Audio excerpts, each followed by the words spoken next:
Okay, so we're going to go to our next point in our next segment for keyword research. So we started with a website. So again, just to review, we looked at our competitor websites. We saw what traffic they're bringing in um, through their actual organic marketing or paid marketing, and for our PPC ads, we could actually tell which keywords they're bringing in from start with a website. Use this page only. Okay, so we have our competitor data we could take a look at. Now what we're going to do is we're going to do a market research. Okay, so going off from the example of auto insurance, we're just going to search auto insurance Las Vegas just for an example here. So we're going to grab keyword ideas, auto insurance Las Vegas. We're going to remove this as well, get results. We just want clean results. So we have auto insurance Las Vegas. And here we have all the data from United States. Now let's just say we are in Las Vegas. We're just going to enter in the location settings here. Las Vegas, Nevada. Okay, so here we have our specific data from Las Vegas, Nevada, auto insurance Las Vegas. So here you have all your keywords that are in market circulation for auto insurance in Las Vegas. Here you have your average monthly searches. You have your competition in terms of how many people are actually bidding on this keyword. You have your top page bid and your high range and low range. Okay, so your average CPC would actually be an average. Your average cost per click within the ad platform would be an average of $14 and $3. Okay, so just an indicator. I'm just trying to show you what all this stuff means. This report here. So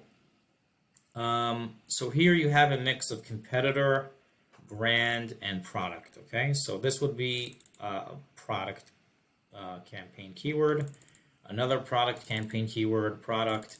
This would be a brand. Okay, this would be car insurance quotes. Las Vegas would be a product, etc. So again, you would go ahead and download this and delete whatever you feel is not correct for your business, and then you would add in to what is correct to your business. Okay, so just to reiterate, if you are a State Farm agent and your product is home, auto, life, etc., you would need to look at your competitors, run a competitor campaign, a brand campaign, and then a product campaign. And then, you would kind of signal out cheap. I wouldn't add in cheap in there because you wouldn't want to get people, clients who just want cheap insurance. That's not real. I don't know if that's what you're going for. It depends on if you're going for cheap or not. So again, download this to Excel, clean the data, remove all the keywords you don't need. The less keywords you have is actually the better.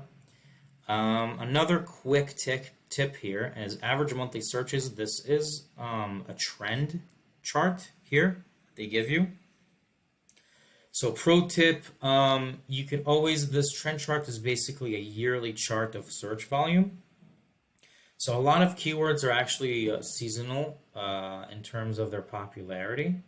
So for example, car insurance quotes Las Vegas is on average very high in March, whereas other stuff is not really as popular in March. So let's say January, very big on car insurance quotes. So all these keywords have different trends in them, right? So make sure you kind of do your due diligence in terms of looking at the trends, looking at, we're about to head into next January or whatever it is, July, August. Let's grab a more trendier keywords for August rather than June, July, whatever, in order for us to capitalize on our leads a little bit better. Okay, so just a quick tip. Here you have all your trend charts. Okay, so we're going to go off to our next segment,